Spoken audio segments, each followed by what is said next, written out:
Bonjour chers amis de TV Liberté et chers amis de Passé Présent. Eh bien, une nouvelle émission en compagnie bien sûr de Philippe Conrad. Bonjour Philippe. Bonjour Catherine. Alors, commémoration du centenaire oblige, nous avons beaucoup parlé de la Première Guerre mondiale au cours de nos émissions.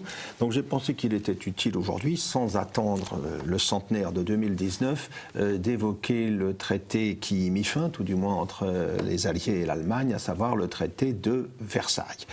Traité ô combien controversé, puisque beaucoup ont comparé ce qu'avait été le Congrès de Vienne de 1815 avec la conférence de la paix de 1919, en constatant que le premier avait quand même garanti beaucoup plus longtemps le maintien de la paix en Europe.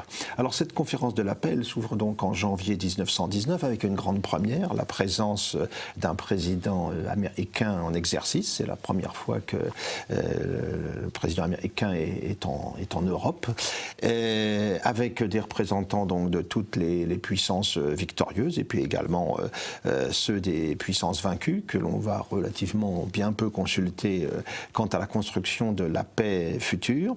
Dans un premier temps, d'ailleurs, cette conférence de la paix se consacre surtout au débat concernant la Société des Nations que le président Wilson a appelé de ses voeux, puis lui-même rentre en Amérique pendant quelques semaines à partir du mois de mars pour revenir finalement quelques semaines plus tard pour participer aux négociations précises, concrètes alors, concernant les questions territoriales, les questions financières notamment.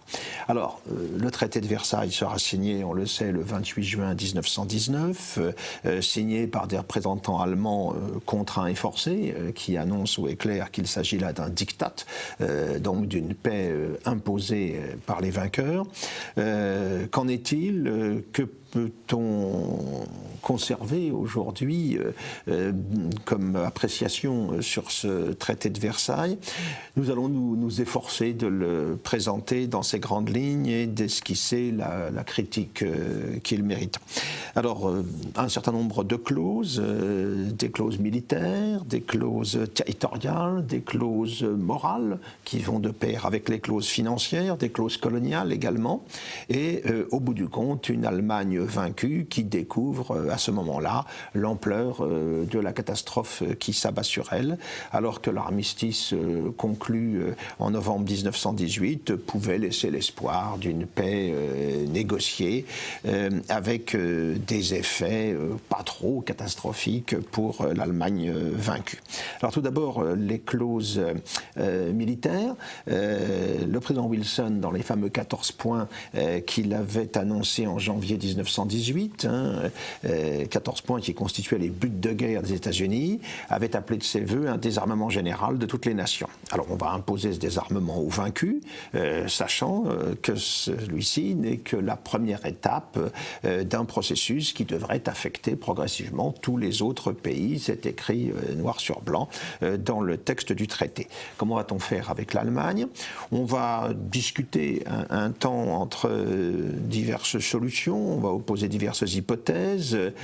Faut-il laisser à l'Allemagne une armée de conscription? C'est ce que souhaiterait par exemple le maréchal Foch avec un service militaire court qui aurait le bénéfice, l'intérêt de faire passer dans l'armée toutes les jeunes générations allemandes dans leur ensemble et qui pourrait contribuer à maintenir un caractère suffisamment démocratique à l'institution militaire. À l'inverse, et c'est la position des Anglais ou la position de Clemenceau, une armée de métier de 100 000 hommes, recrutée recruter pour une longue durée, ce qui effectivement limite considérablement les possibilités de voir l'Allemagne représenter à nouveau un danger dans l'avenir, à moins que, et c'est ce qui va se passer, que l'Allemagne ne conçoive cette petite armée de métier comme un noyau finalement de futurs cadres appelés à préparer le retour un jour de l'armée de conscription. En tout cas, c'est cette formule-là qui est retenue, donc une armée de métier de 100 000 hommes, avec tous les effets dévastateurs que l'on sait pour la suite, car bien entendu, le désarmement allemand, c'était entendu ainsi, devait être le premier d'une série qui devait mener à un désarmement général. Et bien entendu, ce désarmement général n'a pas eu lieu par la suite, ce qui a fourni en 1933 à Hitler un excellent prétexte pour quitter la Société des Nations à l'automne 1933 et se faire approuver massivement par la population allemande quand il l'a consulté sur ce sujet. Cette Allemagne désarmée, elle n'a pas le droit non plus à un certain nombre de matériel, les blindés, l'artillerie lourde, l'aviation de guerre. On contrôle étroitement son arsenal jusqu'au stock de munitions. On lui interdit bien sûr les armes chimiques. Et on voit limiter également ses capacités en matière navale au strict minimum, ce qui vaudra jusqu'en 1935 quand les Anglais négocieront directement avec l'Allemagne justement la levée de cette interdiction. Alors ça, c'est pour les clauses militaires. Il y a des clauses territoriales. Bien entendu, l'Allemagne récupère l'Alsace-Lorraine. La question ne se posait même pas. Les Allemands aucune illusion à ce sujet-là. Surtout dans l'opinion française, la guerre se justifiait dans une large mesure par la volonté de récupérer les provinces perdues en 1871. Dans le cas de l'Alsace-Lorraine, il n'y a pas eu bien sûr de plébiscite, parce qu'on peut penser que les populations en majorité auraient choisi la France, mais pas forcément à une majorité absolument écrasante, ce qui aurait été peut-être difficile à vendre à l'opinion française au vu des sacrifices immenses qui avaient été consentis pendant la guerre. Sinon, les Allemands perdent deux petits cantons, Eupen et Malmedy, qui sont donnés à la Belgique. Sur les frontières orientales, les choses sont plus importantes, puisque l'on voit se constituer, à la faveur de la reconstitution de la Pologne, le fameux corridor de Danzig, qui sépare l'Allemagne proprement dite de la Prusse orientale, avec les conséquences à long terme également que l'on sait, puisque c'est cette question du corridor de Danzig qui va fournir en 1939 à Hitler le prétexte de l'attaque contre la Pologne. Il faut ajouter à cela un certain nombre de territoires où des plébiscites sont organisés pour consulter la population et savoir si elle veut rester allemande ou, à l'inverse, devenir polonaise dans le cas de la Silésie ou danoise dans le cas du Schleswig. C'est l'occasion, notamment à propos de la Silésie, d'une crise lourde de conséquences également, puisque la majeure partie de la population de cette province en 1921 va se prononcer pour l'Allemagne, mais les Polonais refusent de reconnaître le fait accompli, occupent la Silésie, les corps francs allemands interviendront. Au bout du compte, eh bien, la SDN choisira de partager la province, ce qui ne satisfait en réalité personne. En tout cas, à propos de ces clauses territoriales, ce qui choque principalement les Allemands, c'est surtout le remaniement de la frontière orientale. En 1925, quand ils signeront le pacte de Locarno, les Allemands implicitement reconnaîtront la perte de l'Alsace-Lorraine, en dehors des conditions propres au diktat, mais pour autant, la question des frontières avec la Nouvelle-Pologne, évidemment, restera posée. Il faut ajouter à ces clauses territoriales des clauses morales, ce qui constitue un peu une certaine nouveauté. Quand on signait des traités dans le passé, on ne plaçait pas les choses dans cette dimension juridico-morale comme on va le faire en 1919. Ce qui s'explique en grande partie par l'ampleur, encore une fois, des sacrifices consentis, des destructions, l'ampleur des deuils qui ont frappé les populations et qui ne sont guère disposées à faire preuve vis-à-vis de l'Allemagne d'une quelconque indulgence. Alors, dans ces clauses morales, il y a tout d'abord la volonté de juger ceux que l'on appelle les criminels de guerre. Environ 2000 dirigeants allemands surtout et un petit peu austro-hongrois que l'on accuse donc de crimes de guerre. Alors là-dedans il y a le Kaiser, son fils le Kronprinz, tous les généraux allemands, etc. Les responsables également de la guerre sous-marine. C'est quelque chose de tout à fait nouveau à l'issue d'une guerre, à l'issue d'un conflit. On n'a pas imaginé en 1815 juger Napoléon devant un tribunal international. Encore une fois, les conditions de la guerre industrielle et les catastrophes qu'elle a engendrées ont amené une nouvelle vision du conflit qui explique cette irruption, encore une fois, du jugement moral dans cette affaire. Et cela dit, cela n'aura aucune suite, puisque en 1920, quand il s'agira d'appliquer à partir du 1er janvier 1920 les décisions incluses dans le traité, eh bien, l'Allemagne refusera de livrer les fameux criminels de guerre. La Hollande, où Guillaume II était réfugié et qui était resté neutre pendant la guerre, en fera autant. Et surtout, les Anglais interviendront pour que l'on oublie cette revendication. Il est vrai que Guillaume II, c'était le petit Willy de la reine Victoria. Il y avait des liens familiaux, évidemment, entre les deux dynasties. Ce qui fait que tout cela a été oublié, mais à coup sûr a laissé des traces, évidemment, notamment dans l'opinion allemande, a laissé des traces, des rancunes, notamment vis-à-vis de la France. Mais le plus important à propos de ces clauses morales, c'est le fameux article 231 du traité de Versailles, celui qui stipule que l'Allemagne est responsable de tous les dégâts qui ont été subis par les puissances alliées et associées, c'est-à-dire les États-Unis, du fait de la guerre déclenchée par l'Allemagne et par ses alliés. Ce qui veut dire que toute la responsabilité du conflit est imputée à l'Allemagne, à l'Empire allemand. On comprend pourquoi. L'Autriche-Hongrie a volé en éclats, elle n'existe plus. L'Empire ottoman a subi le même sort. Et la Bulgarie, l'autre allié des centraux, est un petit État sous-développé des Balkans, dont on ne peut attendre évidemment rien en matière de réparation. Donc c'est l'Allemagne qui se voit désignée comme seule responsable du conflit, ce que les Allemands ne peuvent évidemment accepter, car ils ont des responsabilités évidentes dans le déclenchement de la catastrophe. C'est l'Allemagne qui déclare la guerre à la Russie, c'est l'Allemagne qui déclare la guerre à la France, mais on sait aussi que, quelque part, la Serbie est un petit peu aussi pour quelque chose, même s'il ne s'agit pas du gouvernement serbe à en parler, à propos de l'attentat de Sarajevo. L'Autriche, par sa réaction vis-à-vis de la Serbie, également a sa part de responsabilité, et la Russie, avec la mobilisation générale qu'elle décide le 30 juillet 14, met en mouvement l'engrenage fatal qui va mener à la guerre.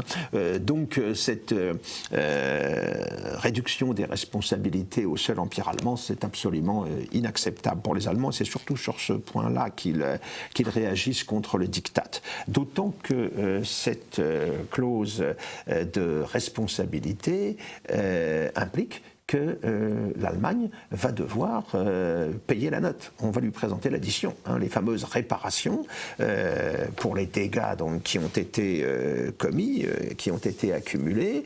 Ça veut dire évidemment les destructions matérielles, ça veut dire les pertes humaines. Les pays qui n'ont pas connu des destructions matérielles directes, comme l'Angleterre ou ses dominions d'outre-mer, entendent bien que l'Allemagne prenne en compte les pensions qu'on va devoir verser aux veuves et aux orphelins, par exemple. Et au bout du compte, eh bien, l'addition, on va la présenter dès la signature du traité. On va demander une avance de 25 milliards de marques or, et on présentera ce que l'on appelle l'état des paiements en 1920. Et là, l'état des paiements, il se montera à 132 milliards de marques or, que les Allemands ne paieront jamais. Ils paieront en tout et pour tout 35 milliards. En 1932, du fait de la crise, on suspendra on suspendra tout cela, mais on imagine bien que du côté allemand, les réparations sont perçues comme les chaînes d'un esclavage qu'il faudra briser un jour ou l'autre de toute manière. Et le fait que l'on aménage un petit peu les choses en 1925 avec le plan d'Eves et puis en 1929, non, avec le plan d'Eves, oui, puis en 1929 avec le plan Young, en étirant, en étalant les règlements, ne change rien à l'affaire. Hein.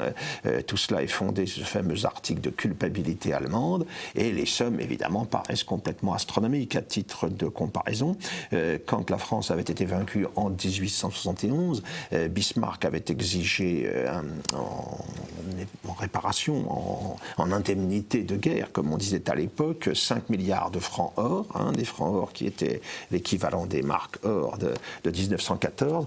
Là, on était à 132 milliards. Alors, tout s'explique encore une fois par la durée, par la violence inouïe de cette guerre et l'ampleur des dégâts qui ont été commis. Mais on comprend bien que du côté allemand, les choses sont difficiles à accepter. L'Allemagne pouvait espérer que l'on décida de lui faire en quelque sorte un cadeau, si l'on veut, en déduisant de ses réparations la valeur à laquelle on pouvait estimer ses colonies. Car on a décidé, lors de la signature des traités, que l'Allemagne était indigne et incapable de la mission sacrée de civilisation, ce dont étaient tout à fait dignes et capables, bien sûr, la France, l'Angleterre ou l'Italie, qui faisaient partie des puissances victorieuses, ce qui évidemment avait de quoi choquer l'amour-propre allemand. Mais les vainqueurs vont se partager ainsi les colonies allemandes. Hein, les Français récupéreront ainsi le Togo et le Cameroun, les Anglais, l'Afrique orientale allemande, les Sud-Africains, le Sud-Ouest africain allemand, les Japonais, les archipels allemands du Pacifique au nord de l'Équateur, les Australiens, les Néo-Zélandais, les îles Salomon, les îles Samoa. Mais au bout du compte, tout cela que l'on évalue à l'époque à 9 milliards de marques or, de manière plus ou moins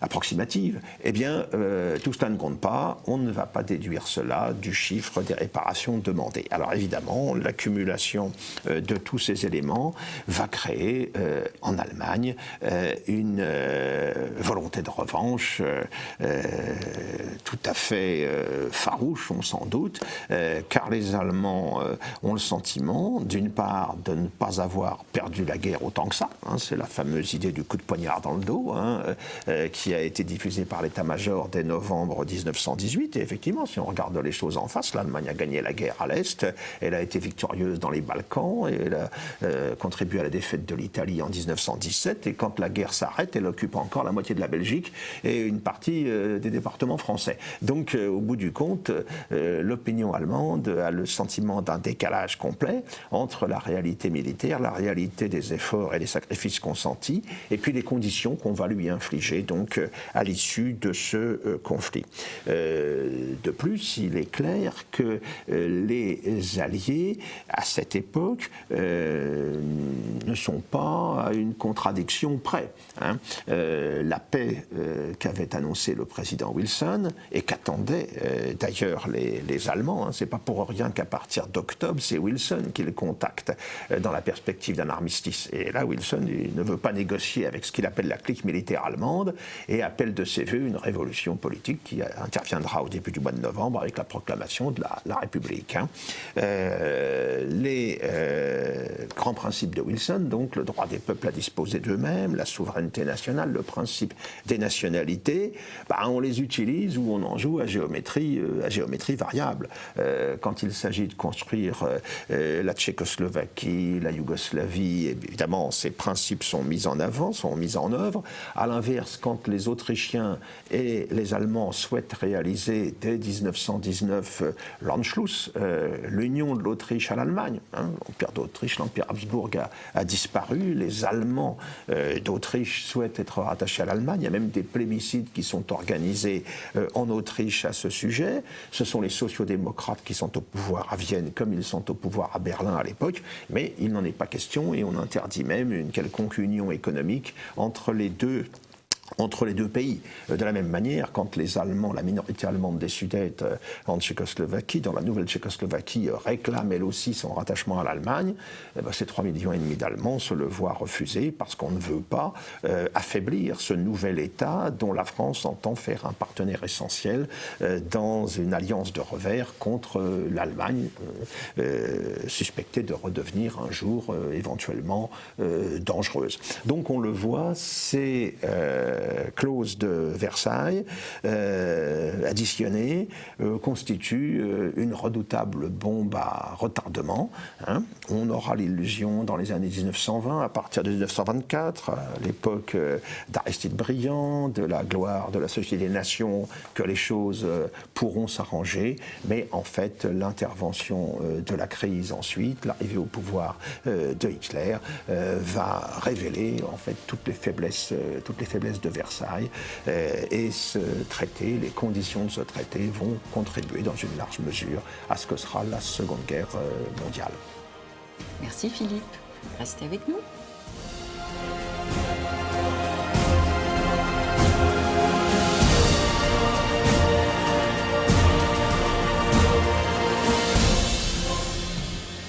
Je vais vous parler d'un homme extraordinaire qui s'appelle Jean Navarre et qu'on a surnommé la Sentinelle de Verdun.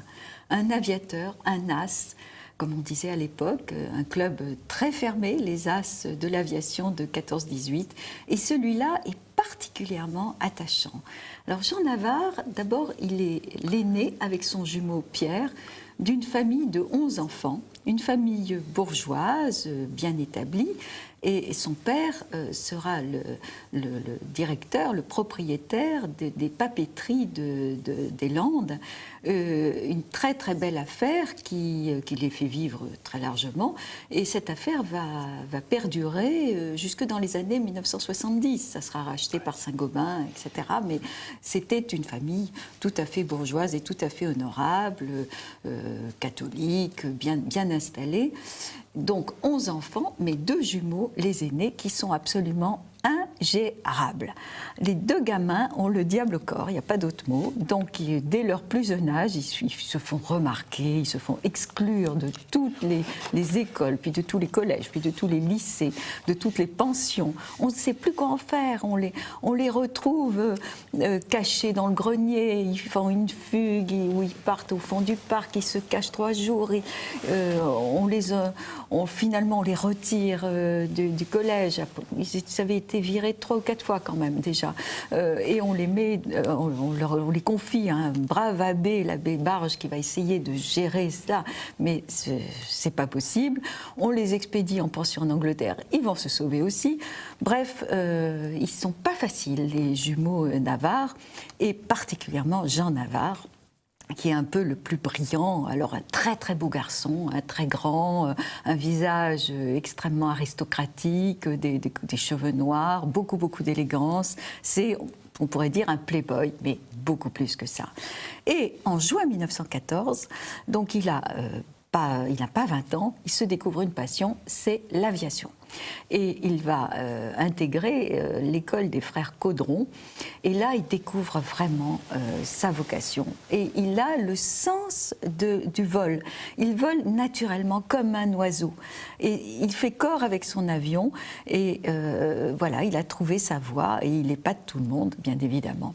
C'est la guerre, il n'a pas fini sa formation, mais il est tellement brillant que il arrive à passer entre les mailles du filet et il se retrouve sur la base de Saint-Cyr comme pilote d'escadrille. Alors il va d'abord voler sur Farman MF7, surnommé les cages à poules, puis il passera sur Morane-Saunier, là surnommé le parasol, vous savez, avec on voit ses ailes avec des sortes de morceaux de bois qui tiennent l'aile, tout ça est très très léger. Mais enfin, il aime bien les avions légers parce qu'il en fait ce qu'il veut.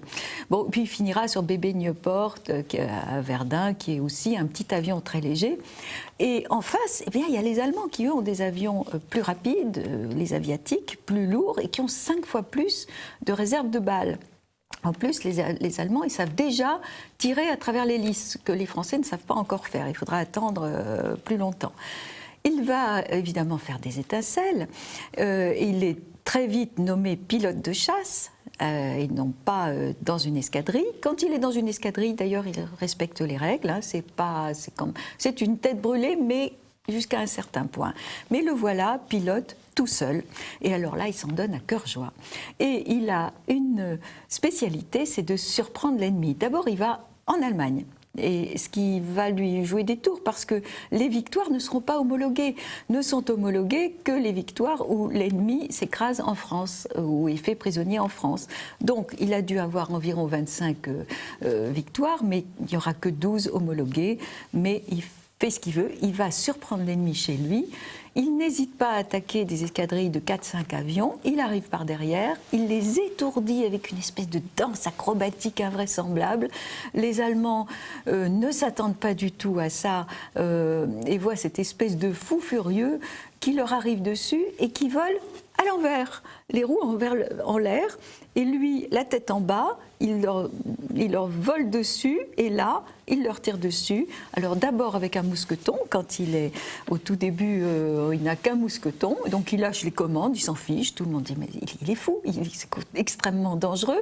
Il dit oui, c'est dangereux, mais c'est pratique. Et puis après, il va bricoler sa mitrailleuse pour arriver à recharger les bandes de mitrailleuses en lâchant les commandes, là aussi, mais il n'aura même pas de mitrailleur, il fait tout lui-même, à tel point qu'un Allemand qui va faire prisonnier va dire « mais c'est pas possible, vous êtes un génie de l'aviation ».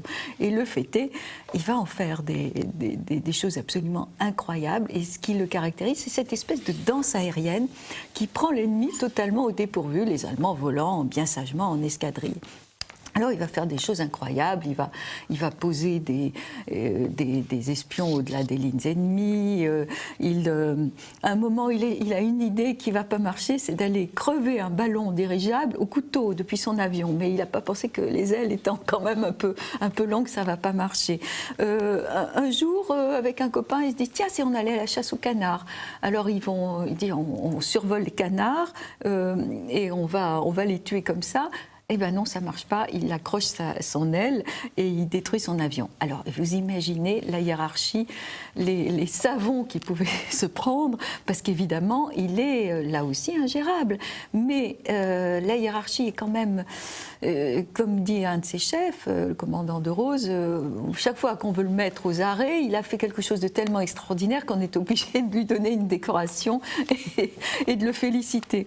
Bon, ben voilà, c'est Jean Navarre, il est comme ça.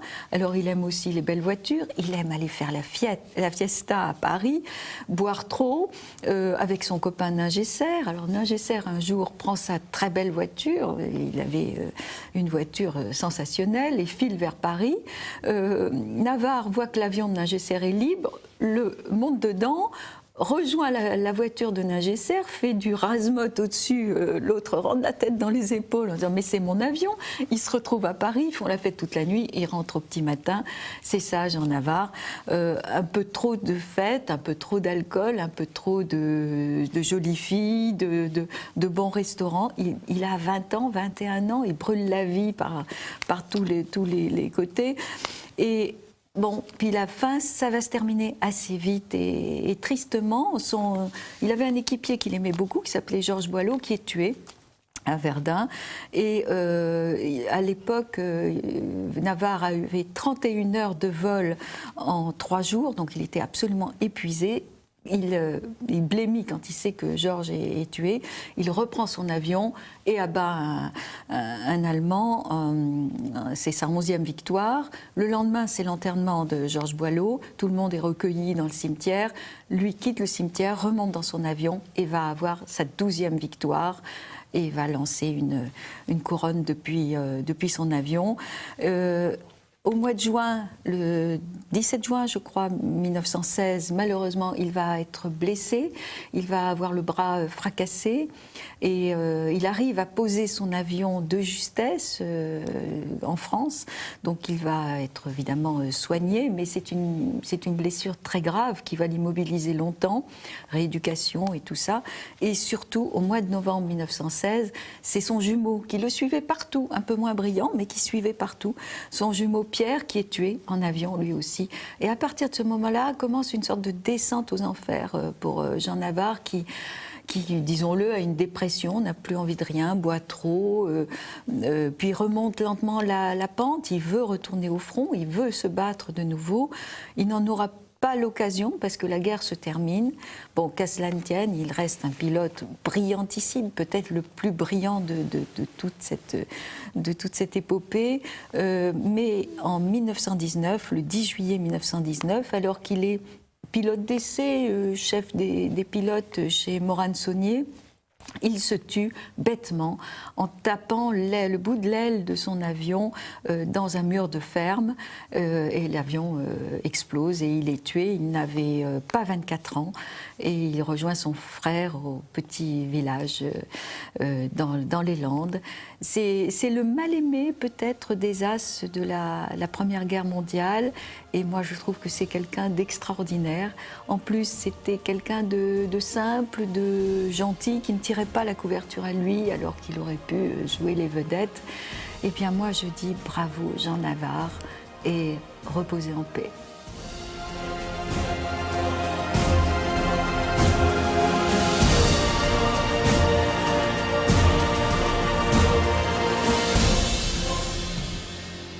Alors nous recevons donc aujourd'hui Jean-Paul Besse pour un ouvrage consacré au régent Horthy, Nicolas Horthy, le régent méconnu, paru aux excellentes éditions Via Romana.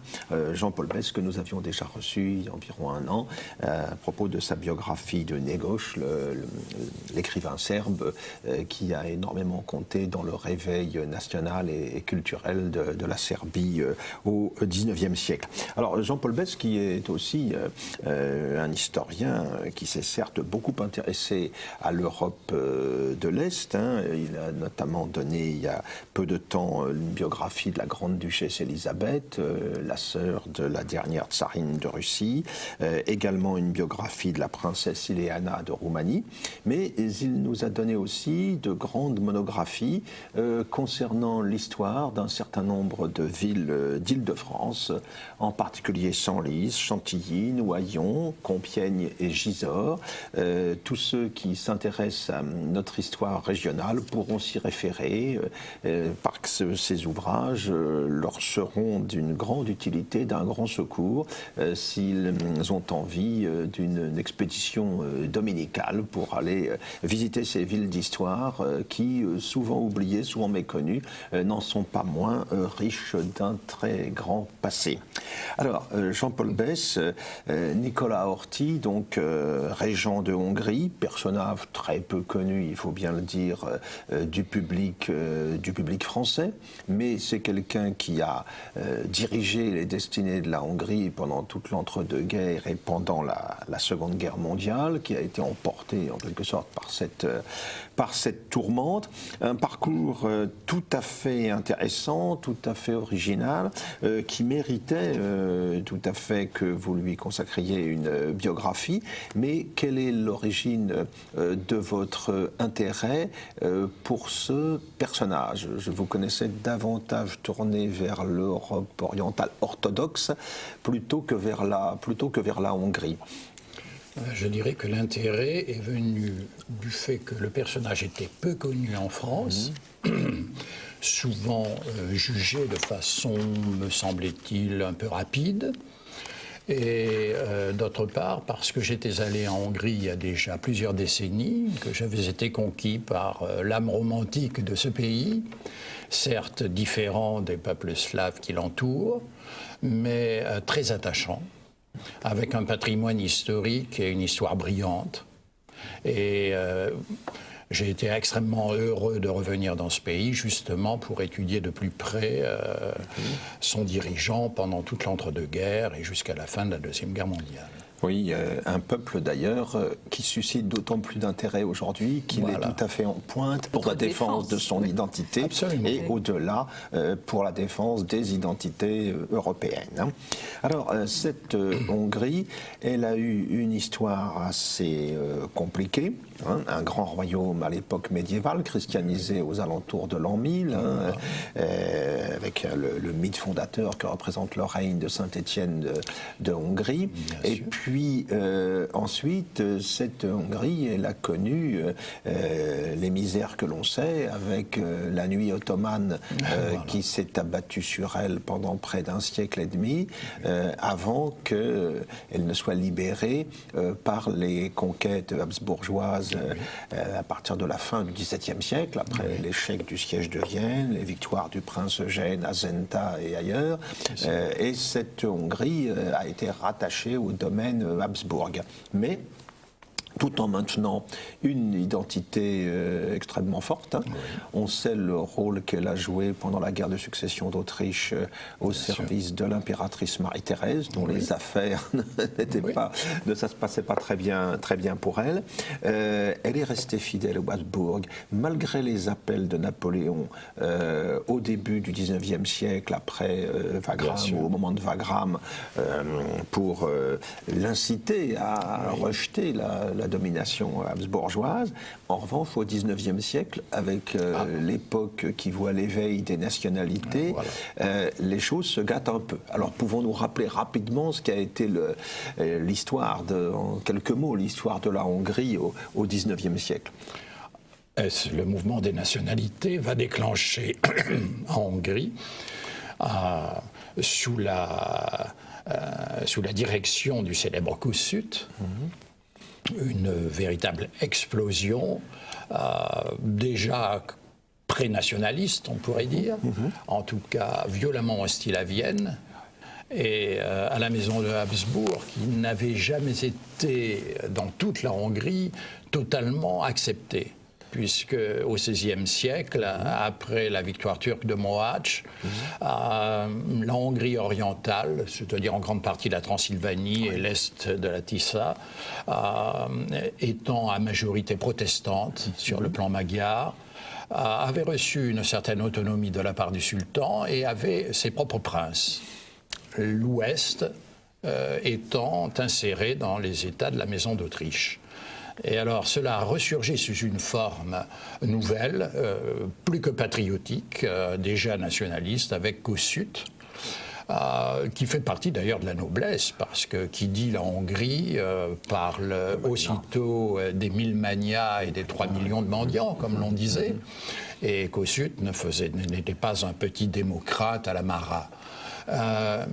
Cependant, il voulait l'indépendance avec un certain nombre de libertés dans le cadre du mouvement libéral de la première moitié du XIXe siècle.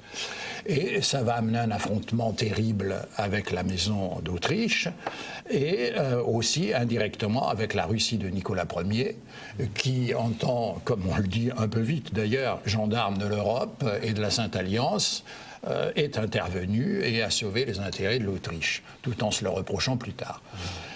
Donc, Kossuth a fini ses jours, comme tout le monde le sait, à l'étranger.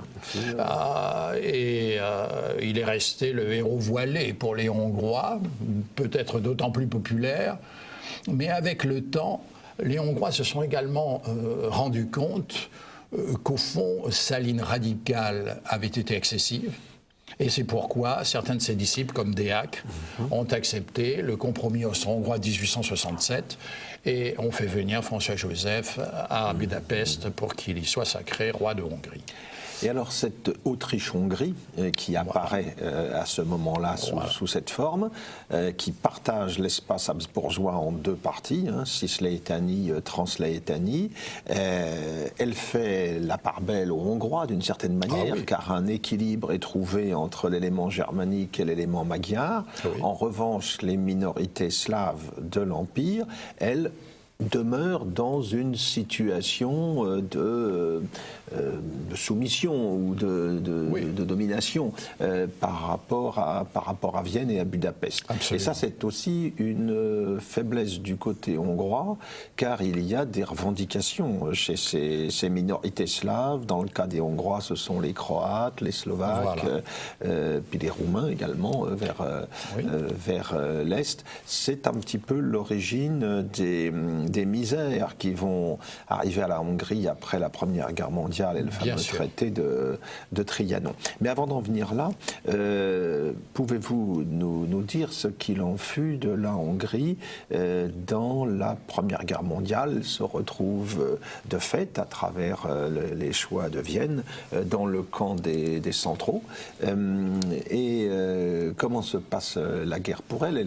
quelle va être l'attitude des Hongrois vis-à-vis du pouvoir de Vienne? Ça, je crois que c'est important. Alors, déjà en 1914, le comte Étienne Tisza, qui était le Premier ministre hongrois, puisqu'il y avait à Budapest à la fois un gouvernement et un parlement, ancré d'ailleurs dans une vieille tradition hongroise qui n'est pas sans rappeler l'Angleterre, le comte Étienne Tisza était absolument hostile au déclenchement de la guerre, et il a fallu toute l'influence du comte Berchtold pour pousser le gouvernement hongrois à accepter cette entrée en guerre. La Hongrie n'y avait pas intérêt, déjà pour une raison démographique. Elle avait une population slave qui croissait beaucoup plus vite que la sienne.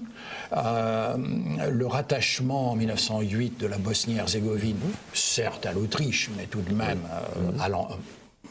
à la double monarchie, accroissait le nombre des Slaves, et donc le germe d'explosion. Et une éventuelle annexion de la Serbie, si la guerre telle qu'elle avait été conçue à Vienne en 1914, après Sarajevo, avait abouti à une guerre limitée, ça ne pouvait que fragiliser, en quelque sorte, le pouvoir magyar. Le pouvoir magyar. Et d'autre part, il y avait ce problème de la frontière sud de la Hongrie. Où s'arrêtait-elle vraiment, précisément? Quelle slave allait-elle encore pouvoir accepter? Ce qui fait que d'ailleurs François Joseph avait dit à plus d'une reprise, si les Serbes veulent un port sur l'Adriatique, on le leur donnera. Ce n'était pas du tout un jusqu'au-boutiste, comme certains de ses ministres de la Ballplatz. Donc la Hongrie entre un peu à reculons dans cette guerre. Certes, cet aspect est gommé tout de suite par un véritable enthousiasme patriotique comme à Vienne, mais les Hongrois se rendaient compte aussi du danger russe. Du fait aussi que l'Autriche-Hongrie n'était que le brillant second de l'Allemagne. Alors avec l'Allemagne, il y a une espèce de contentieux historique de la part de la Hongrie, parce que déjà au XIe siècle, c'est l'influence des évêques latins allemands, enfin allemand de rite latin, qui a attiré dans l'orbite de Rome l'Église de Hongrie, la Hongrie nouvellement christianisée, ce qui n'était pas si évident au départ, et ça s'est répété à plusieurs reprises. Ça s'est accentué au XIXe siècle avec des tentatives de séduction des Hongrois par Bismarck, par exemple, pour affaiblir d'autant plus les Habsbourg. Et il y a eu aussi la part personnelle de Rodolphe dans tout cela, qui reste partiellement obscure, mais qui était beaucoup plus francophile. Et donc, Rodolphe, le fils de François-Joseph et d'Élisabeth. Voilà. Celui qui meurt à Mayarling, dans des circonstances troublantes que l'on sait. L'impératrice Élisabeth avait des liens forts avec la Hongrie, et elle se proclamait reine de Hongrie. Elle avait appris le hongrois, ce qui n'est pas rien, parce que c'est une langue très difficile. Oui. À propos, comment vous avez travaillé, vous? Parce que j'imagine que vous ne parlez pas hongrois. Je ne parle pas hongrois. J'avais fait un peu de hongrois vers l'âge de 20 ans, au centre de Sancier à Paris, mais les horaires étaient tels que je m'en suis détaché. Mais j'avais quelques amis hongrois avec lesquels, en France, avec lesquels j'ai conservé des relations. Et puis dans les années, j'en parlais tout à l'heure, 70, j'ai fait sur leur conseil un premier voyage en Hongrie où j'ai rencontrer des gens fort intéressants. C'était l'époque de Kadar, qui n'était pas certes paradisiaque, mais où l'on avait l'impression, quand on arrivait en Hongrie, d'arriver en Amérique, si l'on venait des autres pays communistes. En sortant de Roumanie, je me sentais dans une extraordinaire liberté en Hongrie. On pouvait être reçu par les gens facilement. Voilà. Cette chape de plomb communiste. Beaucoup moins. C'était beaucoup plus difficile. La Hongrie était réputée effectivement pour ça, à tout point de vue. Les libertés au quotidien, puis sur le plan économique également. également. Le niveau de vie était il y avait pas du nettement tout supérieur aussi à ce que l'on Donc trouvait les chez les voisins. archives, vous pouviez plus ou moins les lire en hongrois quand même ou... Non, les pas archives, vraiment, non. Des ouvrages, beaucoup. Et aussi un certain nombre d'ouvrages qui ont été traduits en anglais, et que j'ai lus en anglais. Et l'excellente revue du professeur Jean-Paul Bled, Études danubiennes, qui est tout à fait remarquable, et dans laquelle il y a eu des dizaines d'articles sur la Hongrie au temps des Habsbourg, et dans la période qui a suivi. Donc, étant abonné depuis plus de 30 ans à cette revue, j'avais déjà une base assez solide. Une bonne base, Voilà. très bien. Et alors, les Hongrois, pendant la Première Guerre mondiale, ce qui apparaît tout à fait évident, c'est qu'ils sont d'une fidélité sans faille à la monarchie habsbourgeoise. Complètement. Et ils ont été victimes aussi des erreurs stratégiques du maréchal Konrad von Hötzendorf, qui, après avoir changé plusieurs fois d'avis, a poussé les Hongrois à envahir l'Albanie et le Monténégro, ce qui n'était pas du tout un intérêt national hongrois, évidemment, et ce qui a aussi amené des problèmes supplémentaires lorsque la fin de la guerre a approché. Donc, les Hongrois ont beaucoup pâti aussi de la guerre contre la Russie, c'est évident. Des dizaines de milliers d'entre eux, ça nous amène d'ailleurs à un sujet que nous pourrons évoquer bientôt, ont été faits prisonniers par l'armée russe que dirigeait le grand-duc Nicolas, ont été envoyés donc dans des camps de détention parfois très lointains jusqu'en Sibérie, où ils ont été contactés par des bolcheviks et ils sont rentrés en Hongrie en 1918, non seulement extrêmement miséreux et déçus, mais en même temps avec tout l'héritage idéologique de Lénine dans l'esprit. Alors, la Première Guerre mondiale, ça se termine très mal pour la Hongrie. Bon, il fait partie du camp des vaincus, mais ça se termine mal spécialement pour elle, pourrait-on dire, Absolument. puisque le traité de Trianon, donc en 1920, est considéré comme accablant par les Hongrois. Ils en gardent le souvenir encore aujourd'hui, évidemment. Tout à fait. Parce que la Hongrie perd la moitié de son territoire d'avant la guerre. Alors maintenant, il faut nuancer en disant que cette fameuse Translaétanie, elle comprenait aussi des minorités qui aspiraient à l'indépendance dans le mouvement général des nationalités. Oui. Assez tardivement pour certaines, d'ailleurs. Mais c'est plus que la moitié de son territoire, elle perd beaucoup plus. Oui. Et elle perd aussi l'accès à la mer, avec le port de Fiume, qui est bien entendu retiré. Et, on sait le rôle que D'Annunzio y a joué, d'ailleurs. Bon, la Hongrie devient un État totalement continental. Enclavé.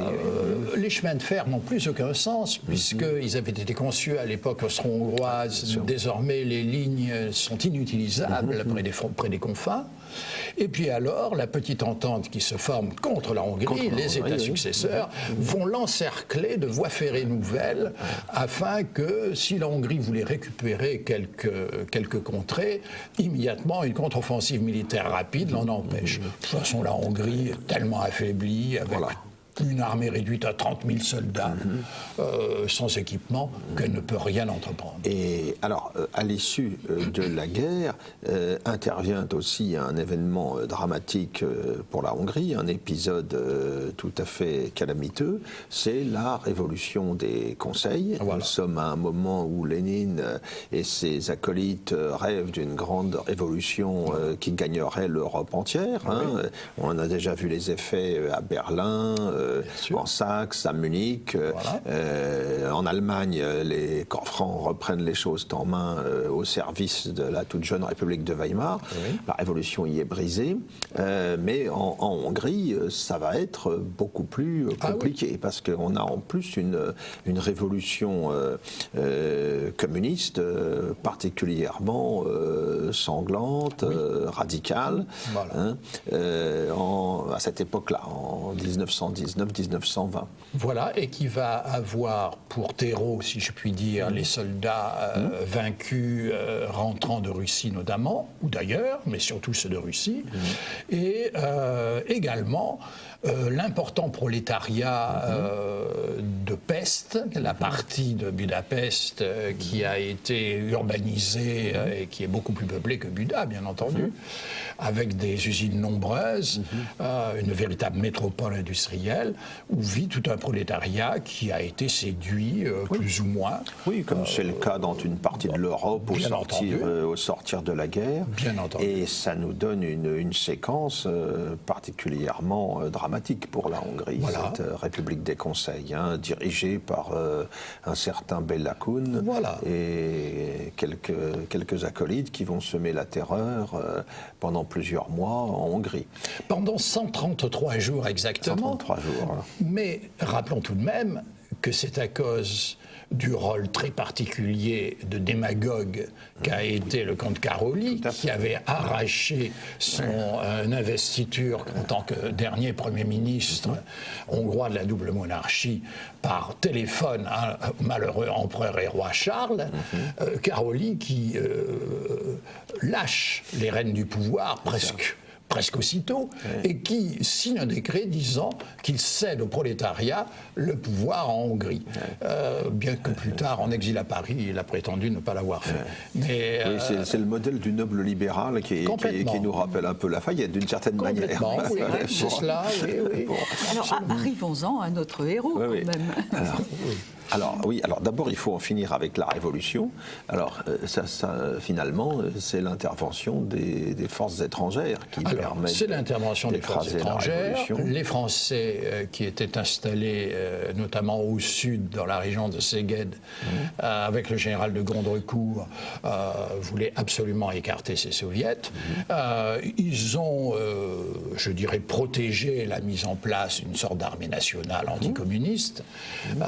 Et d'autre part, les Roumains appelés au secours également par le Quai d'Orsay et liés au général Berthelot, rôle brillant pendant la guerre, vont marcher sur Budapest, s'emparer très facilement de la ville, car il y avait peu de véritables soldats autour de Béla Kun, et tous les chefs bolcheviques hongrois s'enfuient, les uns d'ailleurs se suicidant, les autres ne parvenant pas à passer la frontière. Béla Kun ira mourir en URSS lorsque Staline se débarrassera de ce genre de dirigeants. Et alors à ce moment-là se pose la question du régime en Hongrie, parce qu'en Autriche, une république a été proclamée à Vienne, une autre également à Berlin, mais en Hongrie, comment les choses vont-elles se passer? La Hongrie est l'étonnante exception, puisqu'elle persiste totalement dans l'idée de rester une monarchie.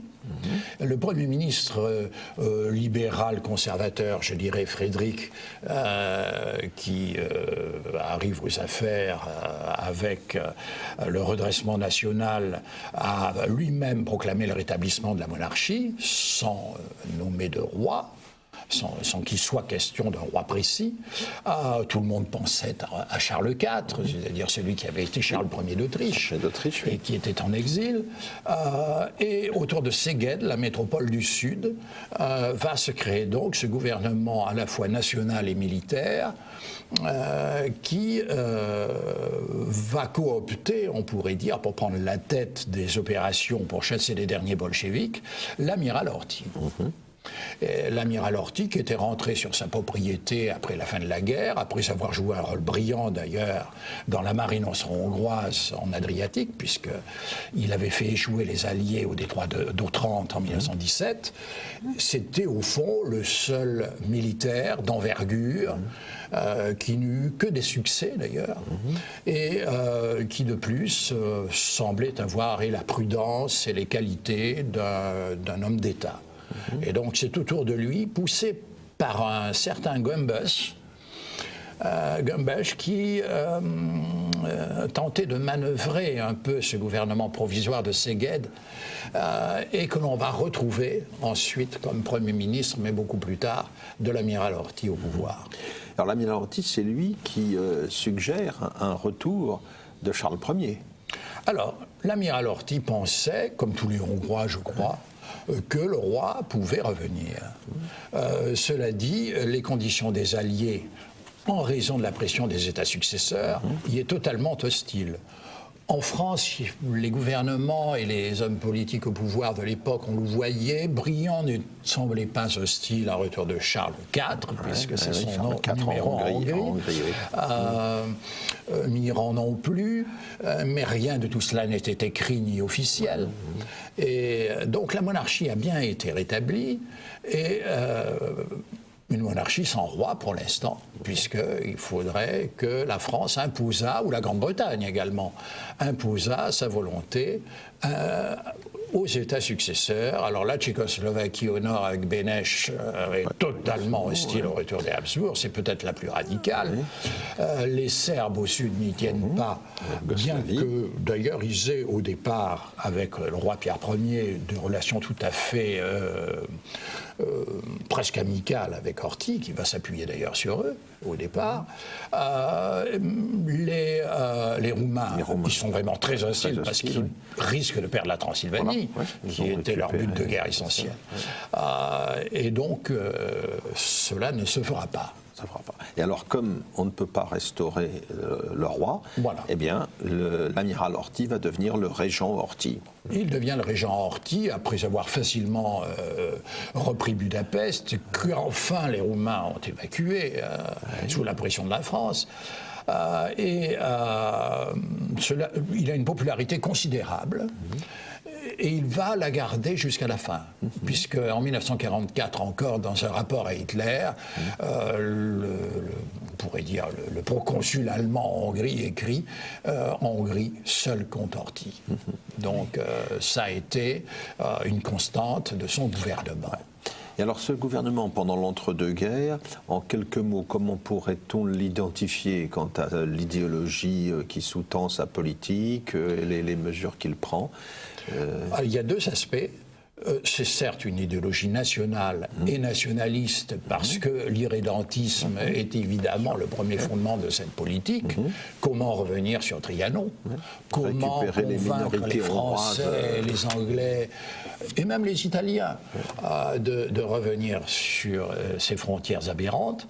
Le second aspect, c'est une politique de retour à l'état de droit, ce qui va se faire avec le comte Bethlen, d'une très vieille famille de la haute noblesse hongroise, qui va être le grand homme d'État à la tête des gouvernements hongrois, ou dans l'ombre ensuite, mais toujours le meilleur conseiller de Horthy jusqu'à la fin.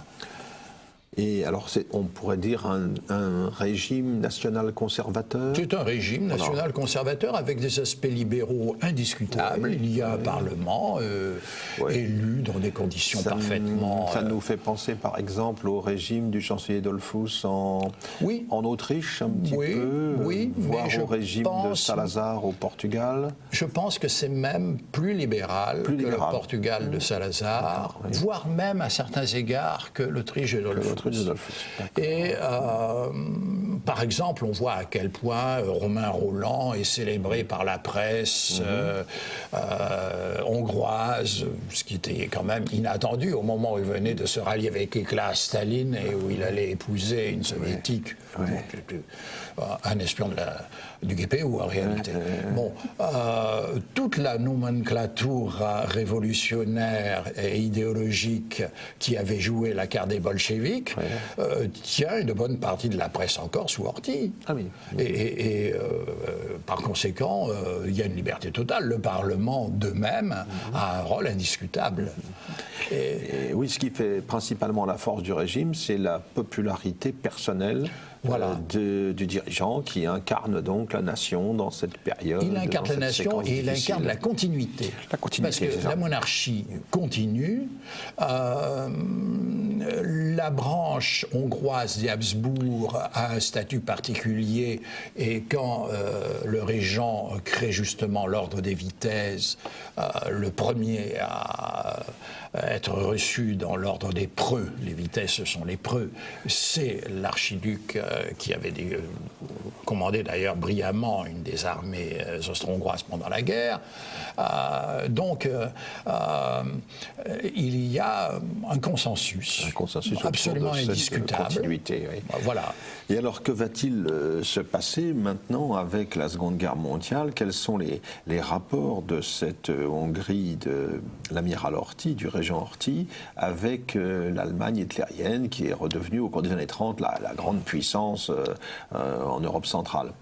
On voit réapparaître, à la suite de la crise de 29, qui a été profondément ressentie dans les milieux industriels hongrois, une insatisfaction que va capter Gömbös, qui était dans l'ombre de Horthy à Szeged en 19, et qui va lui permettre d'arriver au pouvoir, de former un gouvernement qui veut s'inspirer un peu du fascisme italien, tout en maintenant les libertés, et qui va commencer des tractations avec l'Allemagne de Hitler.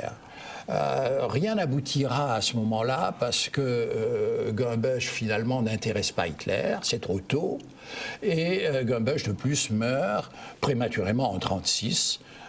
Ce qui fait que Horthy d'ailleurs en est parfaitement soulagé parce qu'il commençait à trouver extrêmement dangereuse l'orientation pro-allemande, pro-hitlérienne de celui-ci.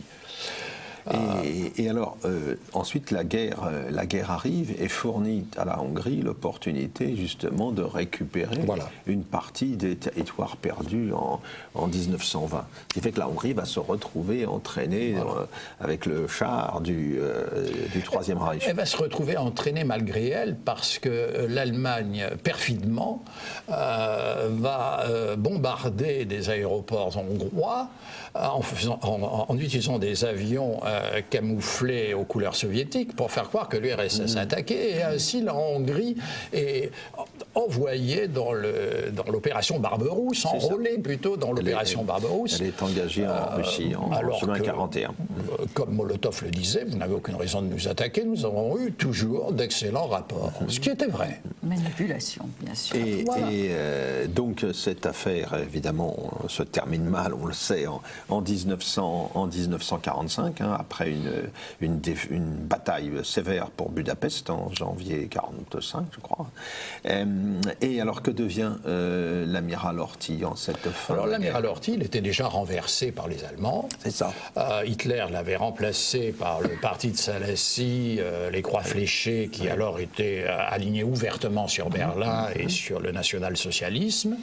Et Horthy, donc renversé, s'était retrouvé en Allemagne, prisonnier du Führer, et va être ensuite libéré par les Américains, qui refuseront de le faire comparaître à Nuremberg comme accusé, ce que demandait Tito. Et il va donc comparaître, certes, mais comme témoin d'un certain nombre de choses qu'avaient faites les Allemands en Hongrie. Et ensuite, il lui est permis de partir au Portugal en exil. Où il mourra en exil. Bien, merci beaucoup Jean-Paul Besse pour cette évocation de la Hongrie et du régent Horthy. Je rappelle le titre de votre ouvrage, Nicolas Horthy, le régent méconnu, aux éditions Via Romana. Merci messieurs. Voilà. Et chers amis téléspectateurs, nous vous donnons rendez-vous la semaine prochaine. À bientôt.